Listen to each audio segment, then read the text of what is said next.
Hare.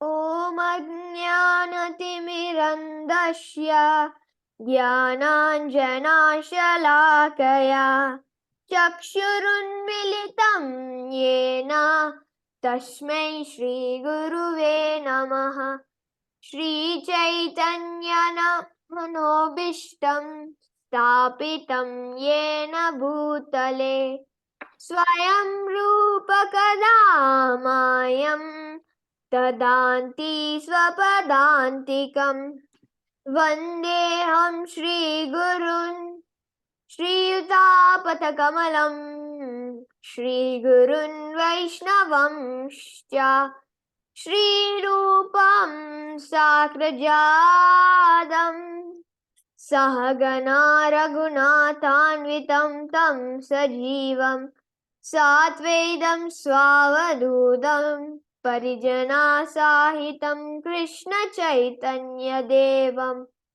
Shri Radha Krishna Padan Sahagana Lalita Shri Vishakhanvitam Shya He Krishna Karuna Sindhu Deenabandho Jagatpate Gopisha Gopika Kanta Radha Kanta Namostute Tapta Kanjana Gaurangi Radhe Vrindavaneshwari Vrishabhanushtute Devi Pranamami Hari Priye Vanjakalpatarubhyascha Kirpa Sindhubhayeva cha Patitanam Pavanebhyo Vaishnavibhyo Namo Namaha Jai Shri Krishna Chaitanya Prabhu Nityananda Shri Advaita Gadadhara Shrivasadi Gaura Bhakta Vrinda Hare Krishna Krishna Hare Krishna Krishna, Krishna Krishna Hare Hare Hare Hare Rama Rama Rama Hare Hare Hare Krishna. Hare Krishna. Sorry, Hare Krishna. we are backlit in this room. Give me 1 second, Prabhu. So I'd just like to begin by apologizing to everyone. I'm not in devotional clothing today. Actually, what happened was my street was struck by lightning. Now, it's a very rare occurrence in the UK.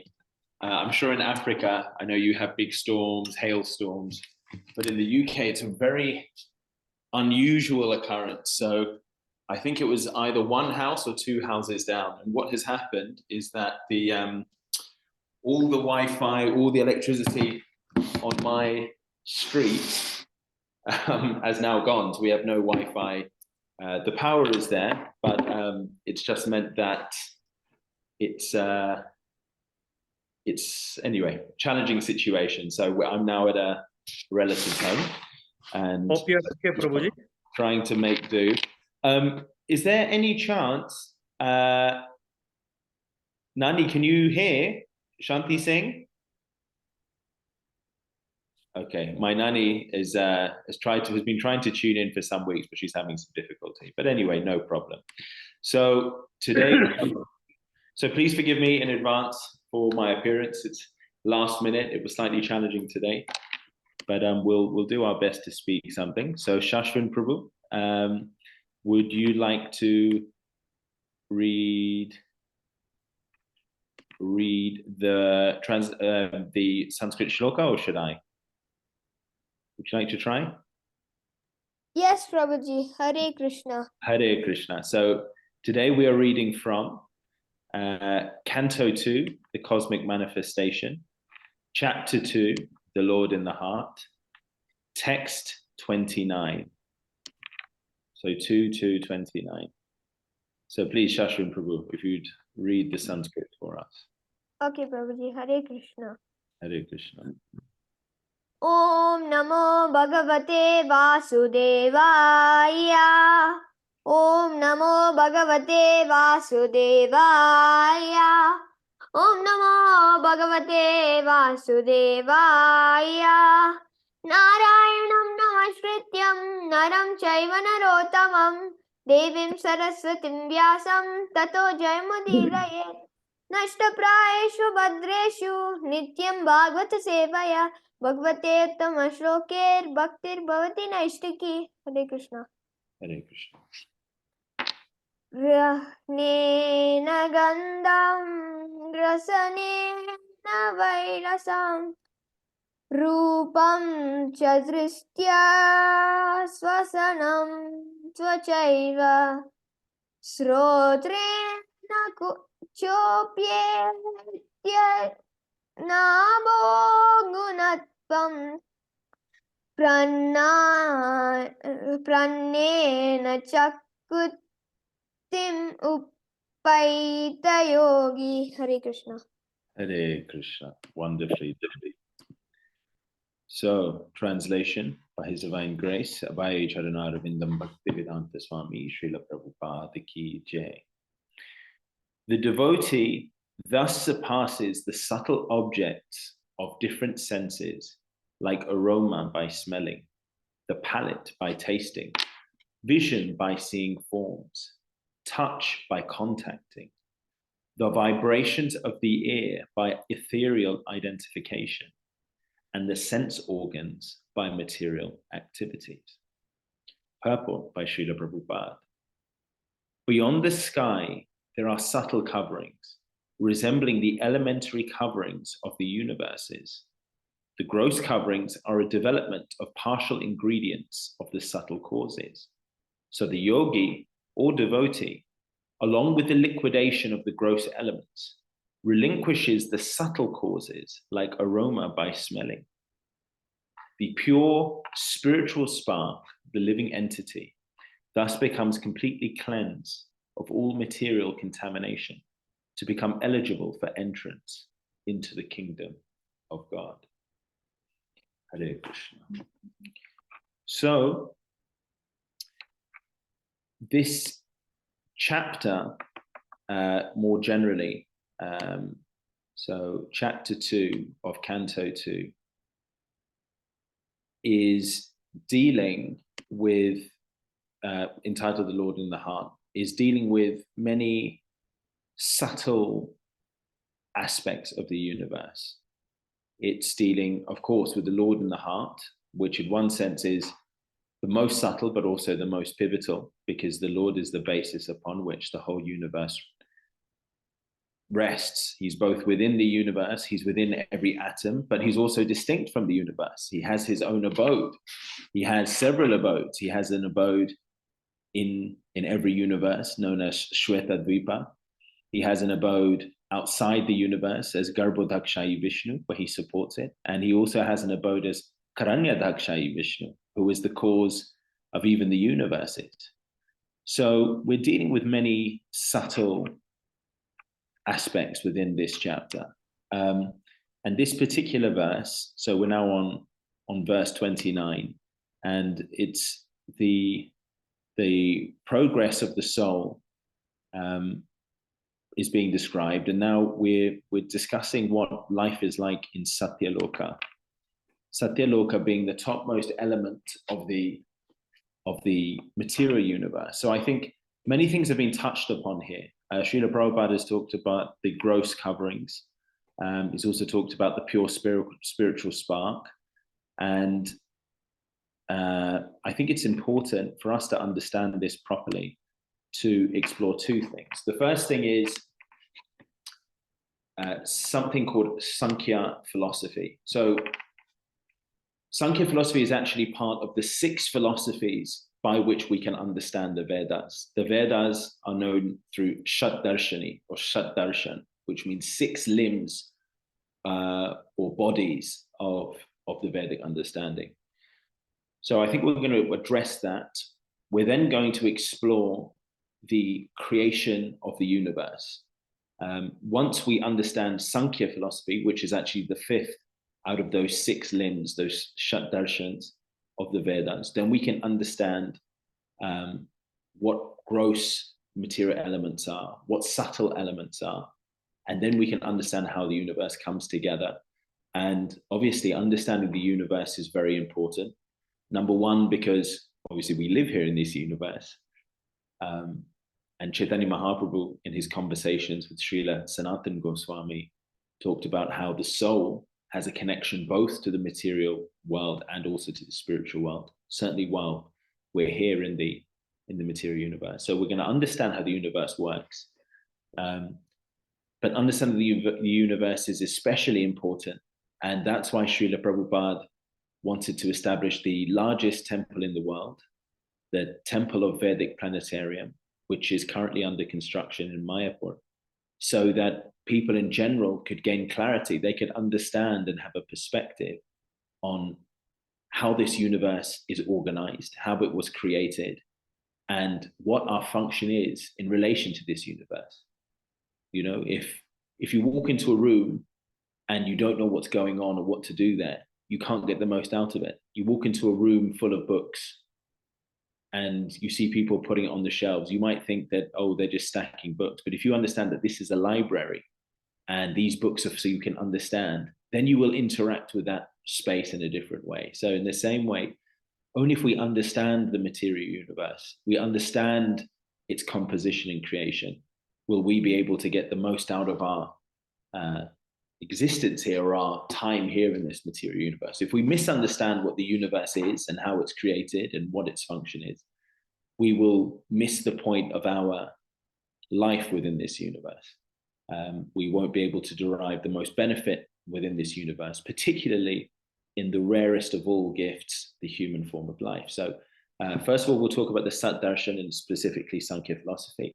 Then we'll take that understanding, we'll move it on to the creation of the universe. And then we'll go beyond this material universe and we'll explore the nature of Vaikuntha more generally, which is obviously the ultimate destination for the living entity. So in this verse, and the translation, we see that the devotee will surpass the subtle objects of different senses, like aroma by smelling, palate by tasting, vision by seeing forms, touch by contacting, the vibrations of the air by ethereal identification, and the sense organs by material activity. So he's going to go beyond this.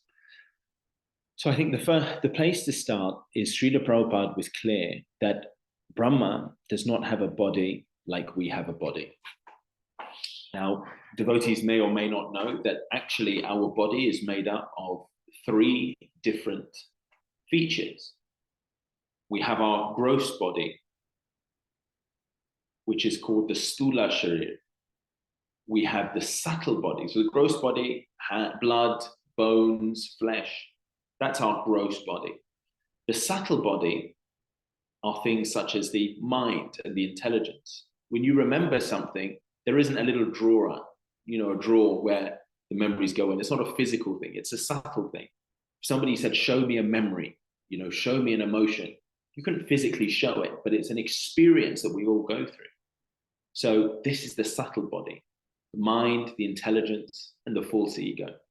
So that's under the Shukshma Sharir. And then we have the spirit soul. The spirit soul is known as the Karana Sharir. This is the cause of all causes. This is the spirit. This is the eternal identity. You can think of it as the key. You can have a very complex car, big engine, all the other working parts.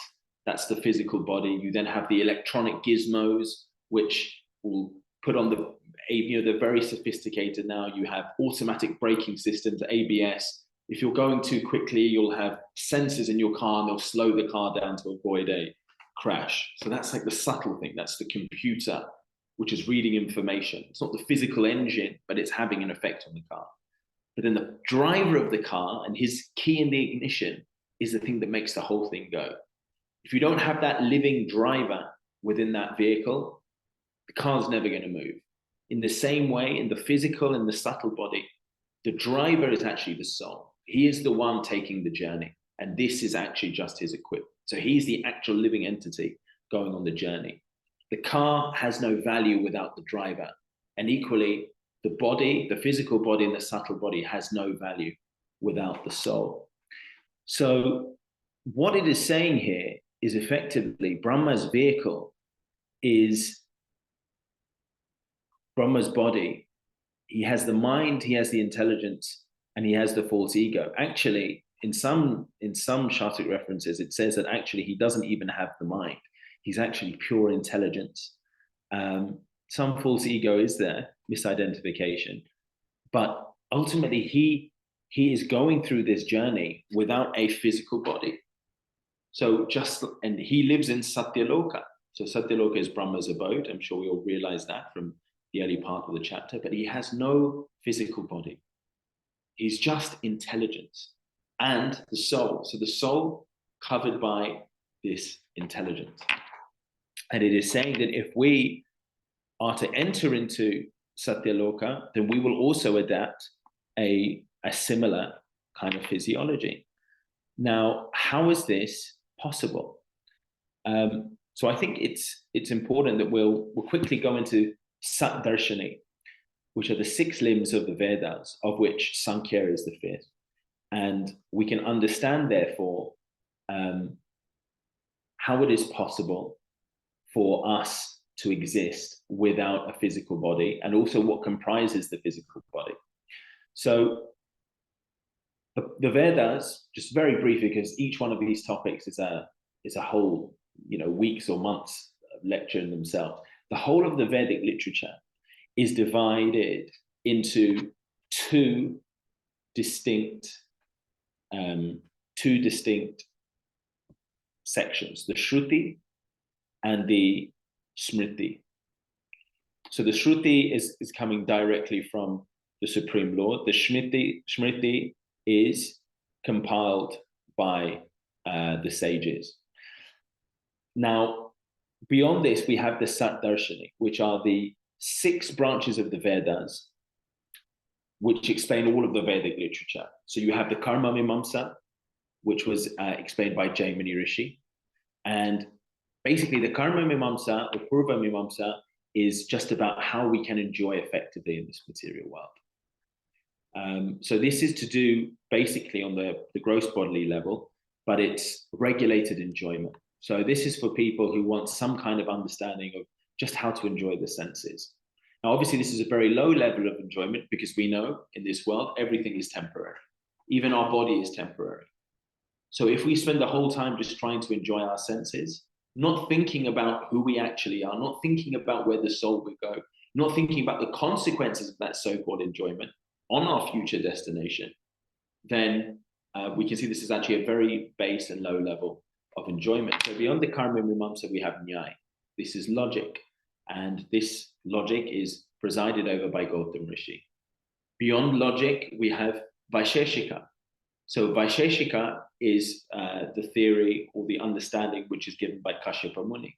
And this is where, through atomic theory, through the perceivable reality, we try and understand and engage with the world. Now, scientists are often in this kind of, trying to understand everything by looking at atoms, by, exploring different chemicals and how one thing led to another. So this is kind of in the level or in the realm of Vaisheshika.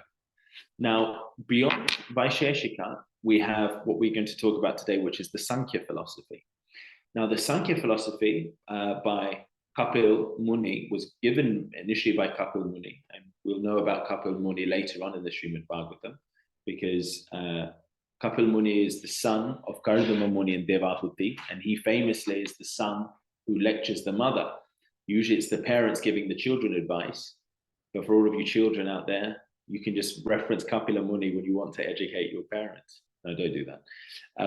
So Kapil Muni explained that everything in this world can ultimately be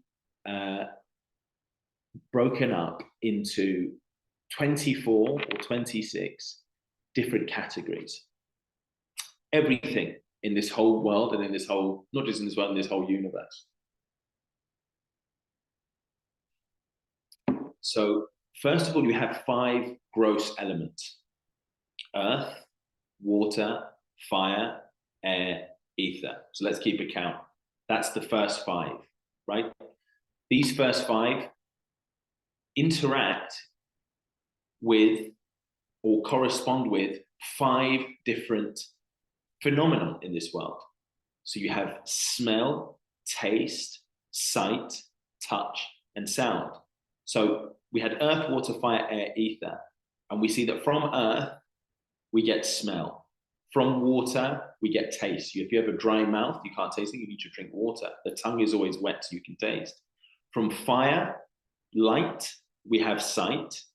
And from air, we have touch. Yeah? Sometimes you feel the wind blowing in your face. So the air is actually what's responsible for that feeling of touch. And then finally, ether, we have sound. So sound waves. Ether is effectively the space between the atoms, the oxygen, the realm within which the oxygen is. The ether are the gaps between, and sound travels through the gaps between the oxygen. So you see we have 5 material elements, and then we have 5 phenomena which can be experienced by the senses: earth, smell; water, taste; fire, sight; air, touch; ether, sound. So that's 10. And then beyond those, so those 5 material elements, 5 phenomena, and then you have the 5 senses which perform these 5 functions. So we have earth, which causes smell, and smell is caused by the nose, scent, right? Right? It's the nose that causes the smell. And then we have water, which has taste, and that is the tongue, and so on and so forth. So we have 5 material senses. We've got the nose, we've got the tongue, we've got the eyes, we've got the sense of touch, and we have the ears, right? So 5 material elements, 5 phenomena, and then 5 sets of senses which can perceive those phenomena. So we're on to 15. And then beyond that, so these 5 senses, right? Sight, hearing, smell, taste, and touch. This is known as Gyan Indriya. Indriya means sense, and Gyan means knowledge. So those 5 senses which acquire knowledge, right? Your ability to see, you acquire knowledge through your ability to see. You can read something, you understand. You can hear something, you can understand what somebody's saying. You can smell something. Oh, I can smell the agrabati. I know that arti is happening. I can taste the prashadam, so you understand what it tastes like. Oh, it's spicy, it's cold. You're acquiring knowledge. You feel something, it feels hot, it feels cold, it feels wet. So these are Gyan Indriyas, 5 senses which are acquiring knowledge. We then have 5 Karmendriyas. In the Vedas, it doesn't just say we have 5 senses, we actually have 10 senses. So we have the ability to speak. We have our arms, which can move and lift. We have our legs, which can walk. We have our belly, which is a sense which, as soon as it's in contact with food, it can digest. And then we have our genitals, right? The ability to procreate. So we can see that Lord Brahma, we're on to 20. The first 15 of these features, Brahma is not engaging in any of those. His body is not like ours. We have earth in our body. It might sound strange, but we have elements which are there in the earth. We have calcium. We have amino acids. We have potassium. We've got all sorts of earthly elements which make up our body. Water, we have saliva. We have sweat. Fire, we have the fire of digestion. Air, we've actually got many different types of air, but even just the gross air within our lungs to breathe. And the ether is traveling through. And that's what gives these 5 phenomena, and that's why we have these Gyanendriyas. Brahma and in Satyaloka, none of these 15 are there. None of these 15 are there, right? Speech, hands, legs, belly, genitals. So from 16 to 20, these 5 do happen, but not in the forum of these material sound vibrations. Everything is on a very subtle level.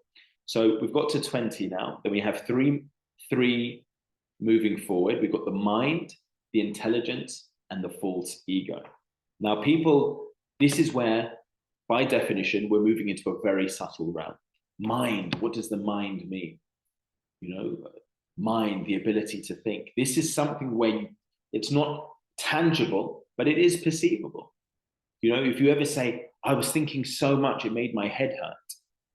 You can see that you're thinking, you can see that there's a process going on, that the mind is existing there within your consciousness, but it's not a physical thing that you could, like a finger, you can just clearly identify. It's operating on a subtle level.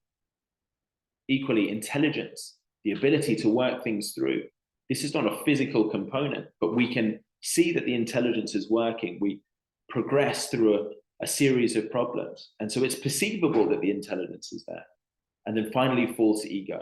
Now, the false ego is that which gives us our sense of self. I am Krishna Arjuna Das. Arya Govinda is over there. This devotee is over, that devotee is there. We have an attachment, a sense that this is ourself. And yet I was just looking at photos of myself as a baby when I was the same age as my daughter is now, 6 months old. And you know, the interesting thing is, I had that sense of false ego even as a baby. And I think even now, my false ego convinces me that I am that same person. But I know, and science tells us, every 7 years, all the cells in your body change. So if I'm 35 now, I've had 8 entirely different, I've had, 7 times? I've had 5 different bodies up until now. 0 to 7 is one body, all the cells change by 7. 7 to 14 is another body. 14 to 21 is another body. 21 to 28 is another body. 28 to 35 is another body. Every cell has changed. And yet the false ego leads us to believe that that body as a little baby is the same as my body now. I used to weigh 5 kilos. I now weigh over 100 kilos. How can that be the same body? We can see it. Then I couldn't lift up anything. Now I can lift up so much. Is that the same body? No. But the false ego convinces us that in this present moment, this is who I am.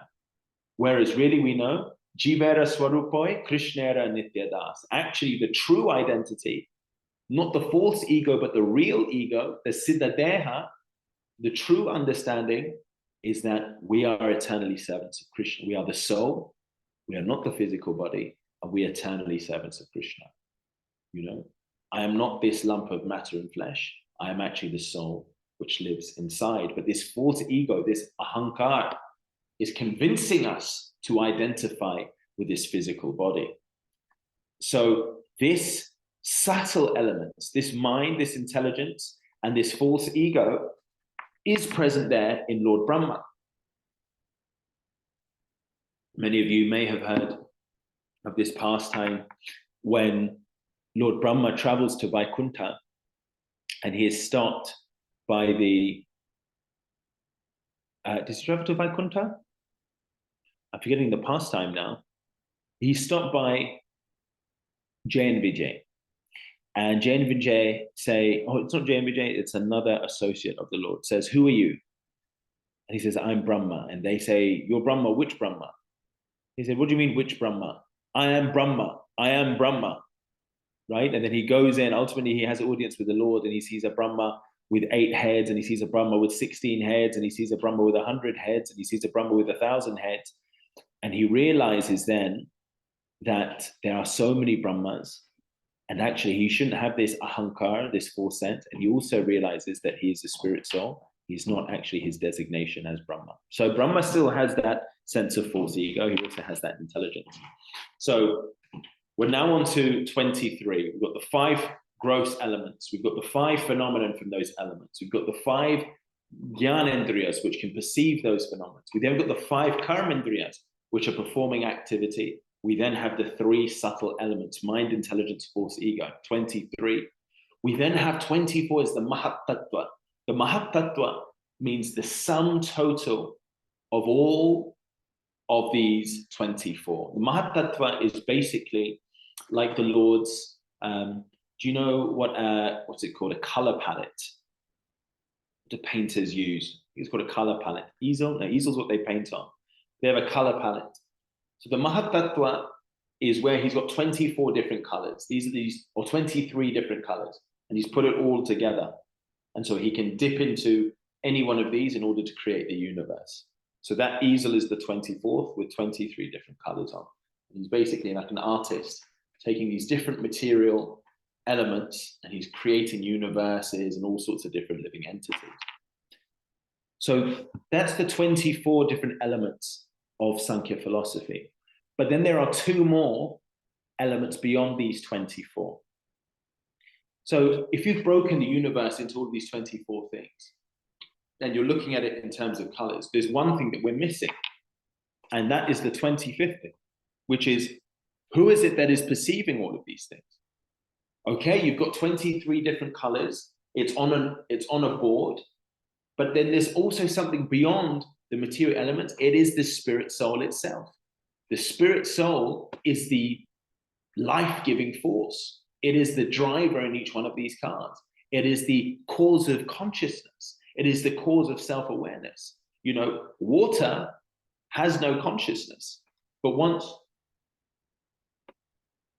you drink water and it becomes part of the cells and part of the body, then you can feel, you can touch. The water then all of a sudden develops an ability to move independently. If I left this by itself, it would never move.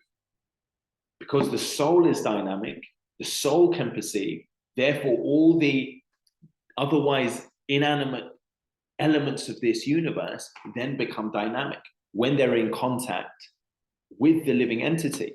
You know, a key is inanimate, but once it's in the hand of something that's alive, then the key can move around. Without something being alive, if I left this here on the table, it would never move. I could leave it there for 1 year, 10 years, 100 years, it wouldn't move by itself.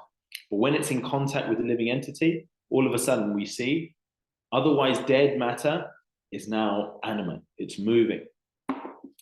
So the soul, who am I? That's the 25th element of Sankhya philosophy. And once we appreciate that we are the soul, we then have to ask the question, well, who is the cause of all souls? Who is the original living entity? Who is the sarva karana karanam? Who is the cause of all causes?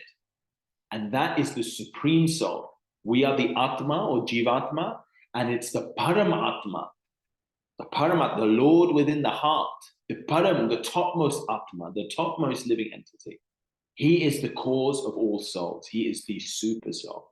So 23 elements, 24th is the Mahatattva, where he's aggregated all of them. 25 is the living entity which perceives it, and 26 is the source of all living entities, which is the supreme cause of all causes. So these 26 things together, we can see everything in this universe is an interaction of one or more of these 26 different objects or 26 different elements. So, and this is known as Sankhya philosophy. Sankhya philosophy is the fourth of the 6 Sat Darshanis. The 5th Sat Darshan is yoga, or Patanjali's Yoga Sutra, which is Ashtanga Yoga. We quickly go through those 8 things in Ashtanga Yoga: Yam, Niyam, Asan, Pranayam, Pratyahara, Dharana, Dhyana, Samadhi. Right? So that's again a whole class in itself. But effectively,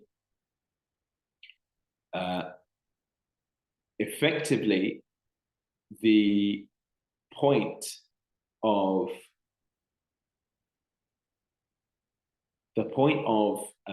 Patanjali's Yoga Sutra actually leads us to Kundalini Yoga. Kundalini is where you have different chakras in your body, and through the practice of Ashtanga Yoga, you take your life energy and you bring it up. And as the life energy goes up, the topmost chakra is actually above the brain, and it's known as the Sahasrara or Sahasra, right? Which is 1,000-petal lotus.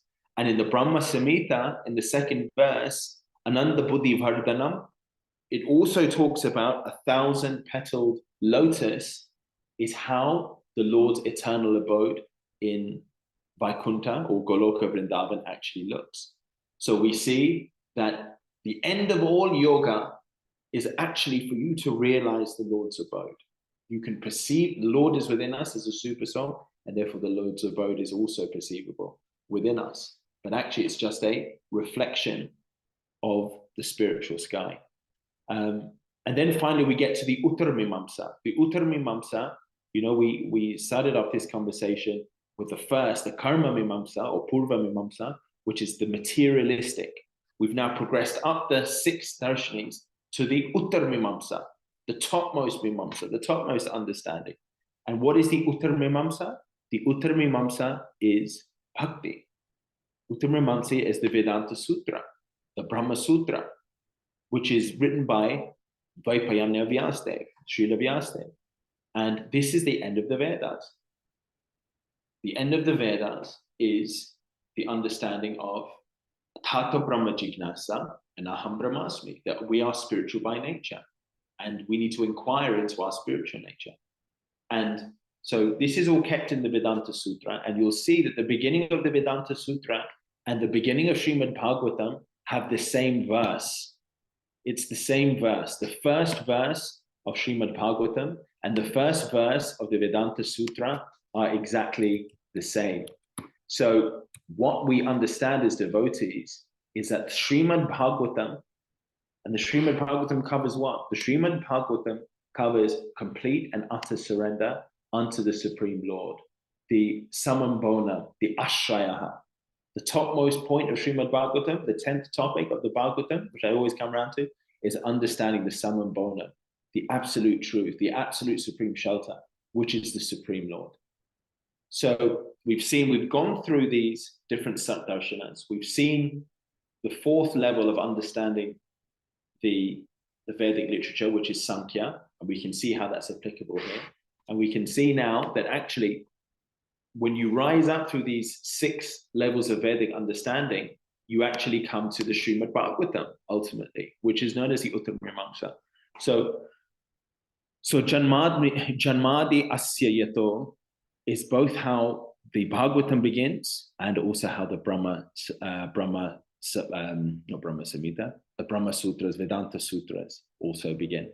So Bhagavatam is the topmost form of understanding.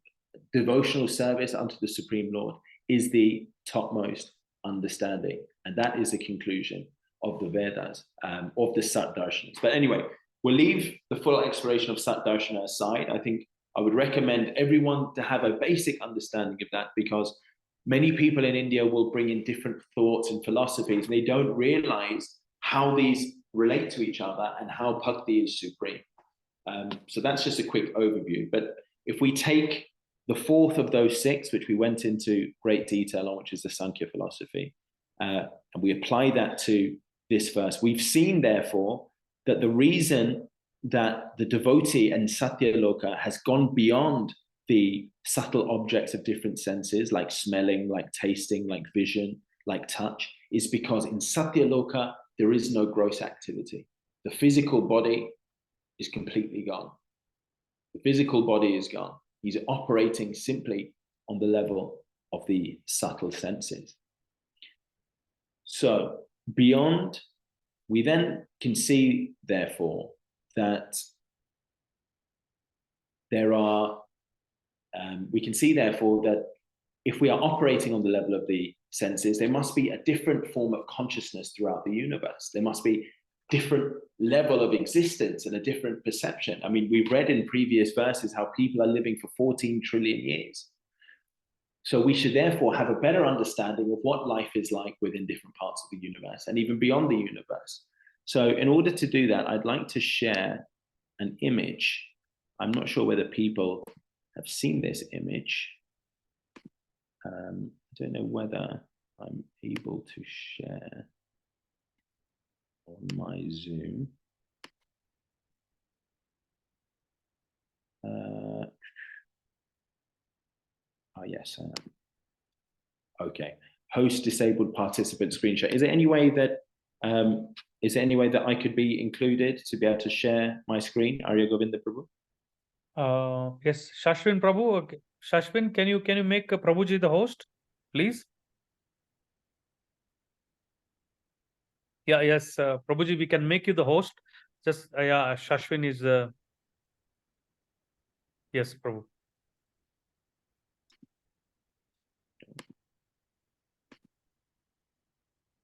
You are that. You are the host now. Okay. Yes. Is this visible? One universe. Thank you, Prabhuji. Yeah. So can we see my cursor moving? Yes, my mouse. So this is Satyaloka. Okay. Whenever you've heard of the 14 planetary systems, that's these 14 planetary systems. In fact, let's start at the beginning. So actually, beneath the Garbhodaka ocean, you have Anantashesh. So it's described in creation that Anantashesh is the eternal carrier of Vishnu. He is supporting each individual universe. And the Lord, he uses Anantashesh effectively, as you can see, like a very comfortable sofa. The Lord coils up and Vishnu reclines on him, and he goes into a dreamlike state. And just as a mother will support a baby through the umbilical cord, equally the Lord has an umbilical cord which is sustaining the entire universe. And on top of that umbilical cord is the first living entity within this universe. We can see that here, which is Lord Brahma. Can you see? So this umbilical cord is actually the stem of a lotus. And on the top of that lotus resides Sri Brahma. Now, there are 7 lower planetary systems. And there are 6 higher planetary systems. Look, it says here, subtle. Lower planets, gross. And middle planets is the Earth planet, Bhurloka, the Earth planet, which is subtle and gross. So higher planets are increasingly subtle. We've just read here how Brahma doesn't have any physical kind of attributes. So how to make sense of these different planetary systems? So a useful analogy is, imagine a skyscraper. A skyscraper will be incredibly high. But along with being incredibly high, the higher the skyscraper, the deeper the foundations. Anybody who knows anything about construction, if you're building higher, you have to go deeper. So these lower planetary systems are like the foundations. And in fact, it's said that these lower planetary systems, the sunlight's rays do not actually reach there. Only artificial light is there. It's in complete darkness. But Bhurloka, Bhumandal, or the Earth planet that we reside on now, is like the ground floor. So if you want to enter into a skyscraper, you come over on top, and well, some of us may come on a helicopter and land on, but generally there's only one entrance into a skyscraper, and that is the ground floor. If you want to come in, you come in on the ground floor. If you want to leave, you leave on the ground floor. And Bhuloka is that ground floor. So those who are entering into the material universe generally come through in Bhuloka. But certainly when you want to leave the material universe, the best place is in the human form of life, which is found on Bhuloka. It's actually not in Satyaloka, believe it or not. And that is why Chaitanya Mahaprabhu has actually appeared here. Satyaloka, of course, there are people who can. Sometimes they have a progress into the Brahman. They achieve a state of enlightenment which makes them merge into the Brahman and maybe into Vaikuntha. But more often than not, from that elevated place, they come back down into the material pool. Bhumandal is actually always the most favorable destination for living entities who are entering the universe to exit. So that's an overview of how the universe is created. We then see over here the coverings. So we talked about the different physical elements which are part of the material body. Actually, we had in a previous verse, I think I even gave the class, how the coverings of the universe are progressively 10 times as thick. And they're shown here as being very thin, but this actual space within the egg-shaped universe, the coverings are actually 10 times as thick as the previous layer. So they have here earth, water, fire, air, ether. If you remember, these are the 5 initial points of Sankhya philosophy, the 5 material elements, and then mind, intelligence, and force, ego. Oh, in fact, it even says it here. Each covering is 10 times the diameter of the previous covering. That's actually given in this chapter earlier on. I think it was verse 14 or 15 in the purport. Srila Prabhupada explains this.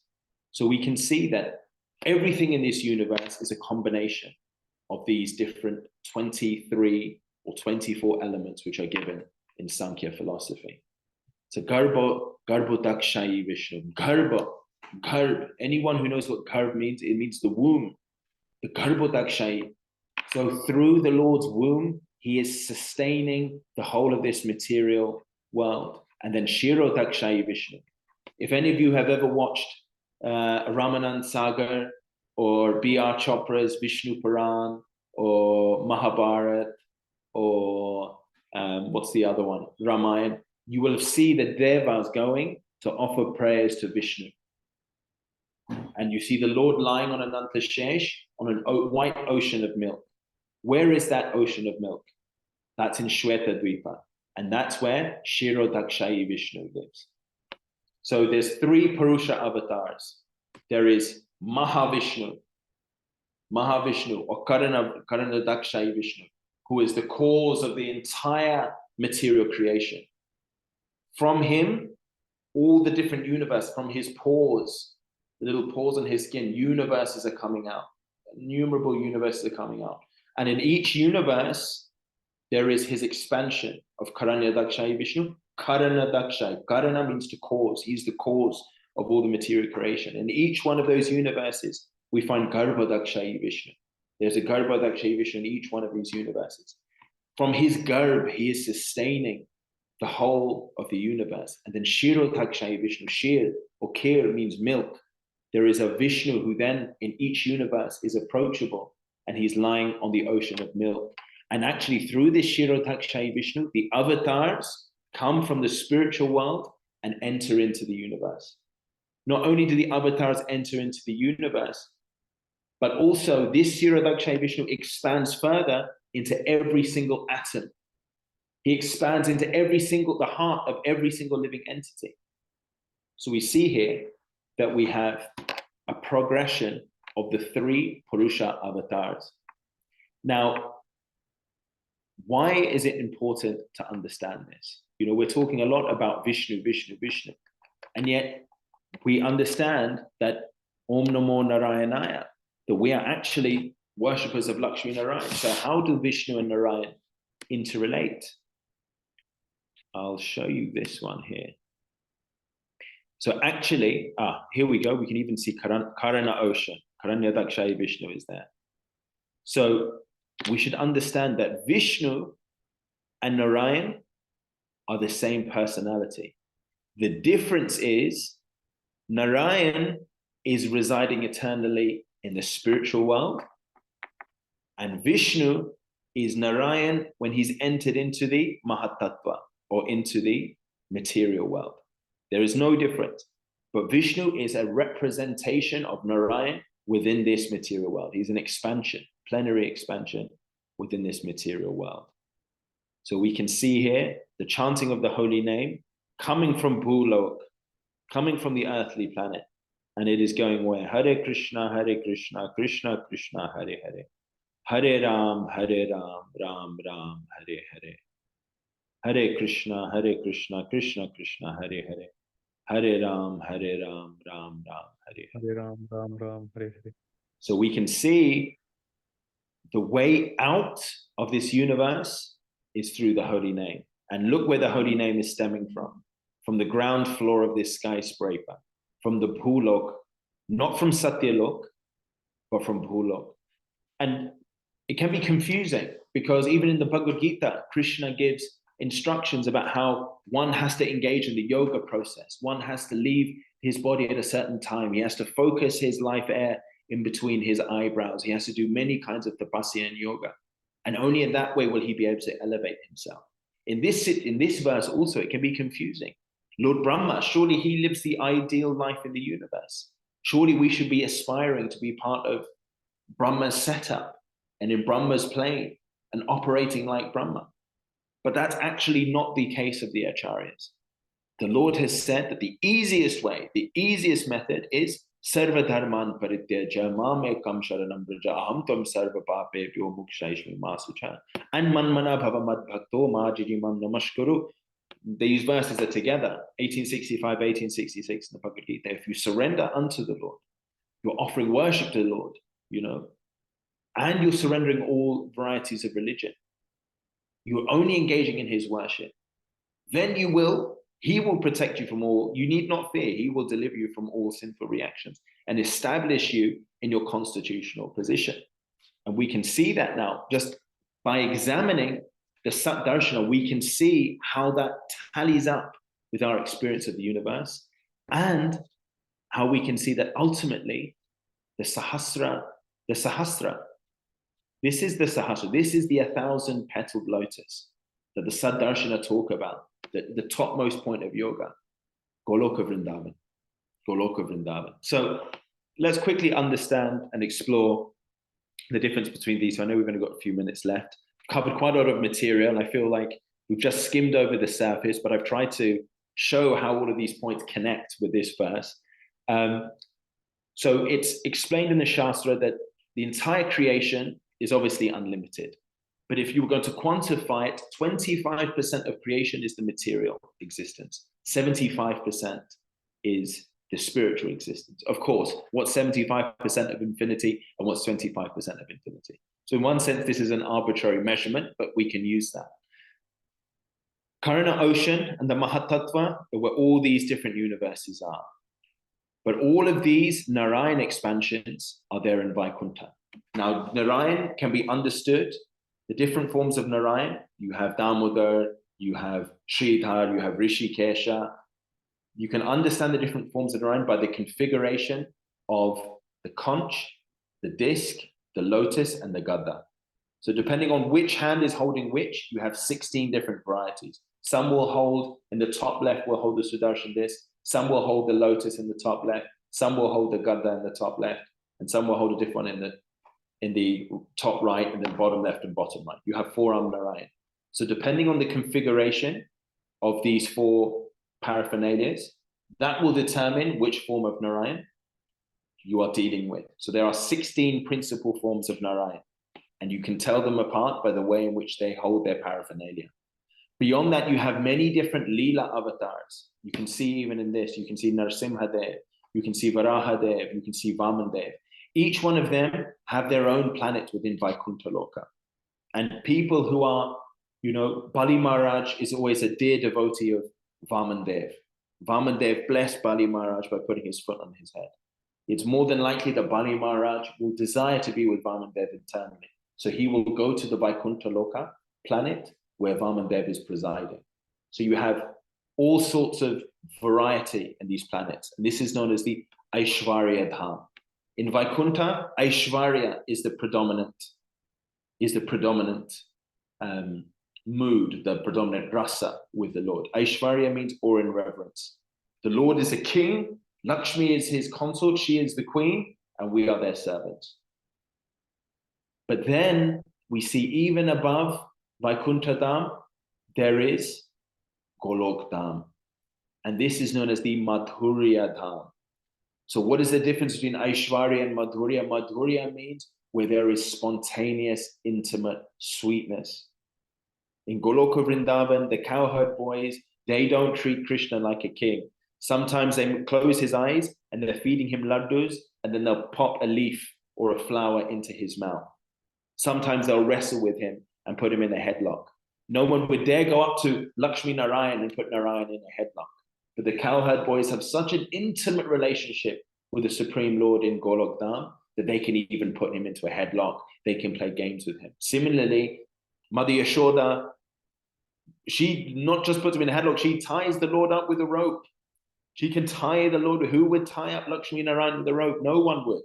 That's the nature of Aishwarya. Madhurya is that much more elevated, it's more intimate, and it's more sweet. And we see, therefore, that ultimately the Lord, Ishvara Paramam Krishna Sachit Ananda Vigraha Anade Radhe Govinda Sarva Karana Karanam, that Ishvara Paramam Krishna, from Krishna, and this is a whole other class in itself, he is the Sandhani Shakti. From this Sandhani Shakti is expanded, the first Chaturvyuha is expanded. Actually, he expands into Balaram, and Balaram expands into the Chaturvyuha. Sankarshan, Anirudh, Pradyumna, Vasudev. From that, Sankarshan is expanded. Sankarshan, Pradyumna, Aniruddha, Vasudev. And then from that Sankarshan, we start to have Narayan, and from Narayan, Vishnu, and then into the material world.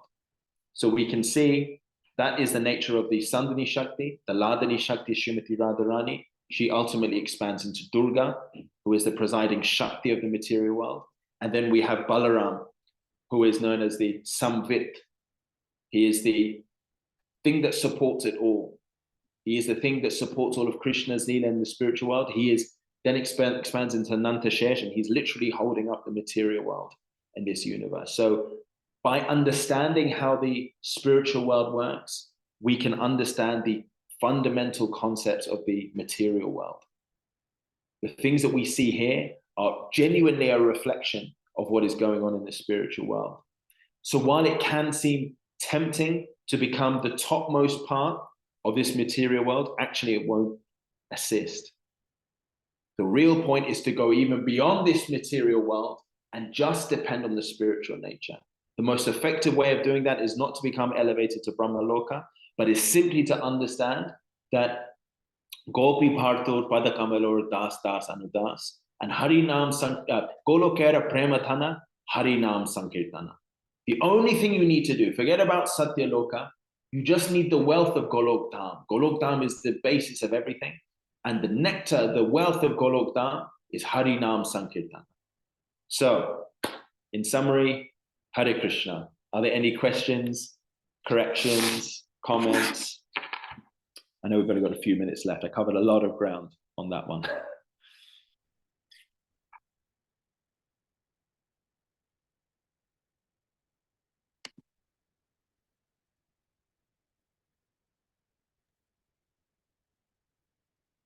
Hare Krishna, Prabhuji.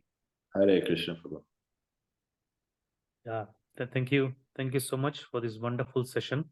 I know you have covered a lot of subjects regarding the whole different elements, the Mahatattva, and also you have shown us the beautiful picture of the whole creation stemming out of Garbhodakashaya Vishnu, and then the Hare Krishna Maha Mantra reaching the Goloka Vrindavan or the Vaikuntha.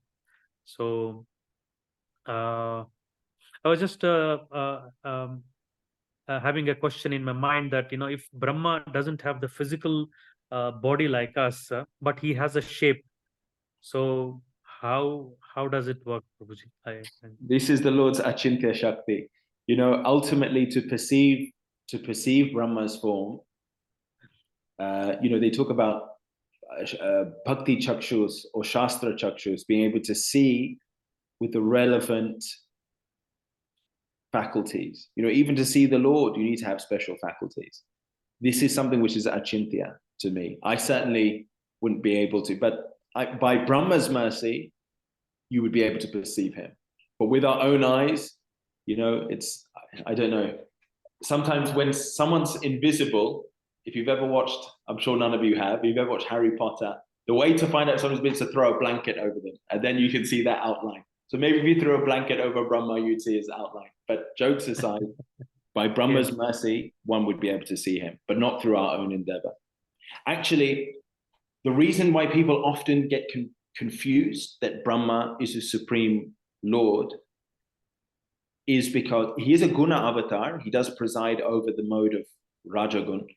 Is because in comparison to us, Brahma is such a phenomenally powerful being. But in the same way that an ant may look at a human with all of his opulences and vehicles and buildings, and may say, this is like a godlike being. But we understand in ourselves that we are very far from God. In the same way, Brahma in comparison to us makes us feel insignificant. But Brahma himself will ultimately understand, I am very far from being God. So it's one point to reflect on. Thank you, Prabhu. Thank you. Yes, and also I think when Hiranyakashipu meditated on Lord Brahma, he appeared and then he blessed him with whatever boons he wanted, and then he granted some boons, and then probably there must have been some exchange. Absolutely. I think the one issue with if you know this Brahma Vimohan Leela, when Yes. Brahma, he hides all of the cowherd boys. He hides all of the cowherd boys, and Krishna expands himself. You see, Brahma only looked away momentarily. But because Brahma's time and our time is such a differential, animesha, even the nimesha means the time in which the eyelids touch. Even in that amount of time for Brahma, a year on earth will just pass. So if Brahma looks away from earth for 100 moments of his time, let's just say it's 2 minutes, our whole duration of life would be finished. So who can worship Brahma? Right? In the Satya Yuga, if you're living for 100,000 years, okay, maybe you've got an opportunity to worship Brahma and get some material benediction, like Hiranyakashipu did. I mean, even if we did that, I don't know how many people could stand on one leg and let their whole body be eaten by ants. And I don't know who would have the one mosquito bite and then I'm finished. So I'm not sure about who has the patience. But you see, the Lord is so merciful that he is there within our heart. And he's not there in our heart temporary, he's always there with us. And he remembers everything that happens, and he can generally see many things that are to happen. So might as well just focusing on worship the Lord. Anyway, he is the source of all potency. But we just need to remind ourselves of that and remind other people of that. And actually in Pushkar, there is one temple. I think it's still one of the only temples where Brahma is actually worshipped. Yeah, as an Ishtadev. But then we worship Haridas Thakur, and we understand that Haridas Thakur is actually Brahma himself. Brahma with the Yuga Dharma is a very powerful thing. Hare Krishna. Hare Krishna. Thank you so much, Prabhuji. Thank you, Prabhu. So, are there any other questions or comments? Hare Krishna, we've just exhausted the time. Well, forgive me again for my appearance. And again, it was some extreme circumstances here, but hopefully by next session we'll be better equipped to serve you all. Vanchakalpatarubhyascha kripa sindhu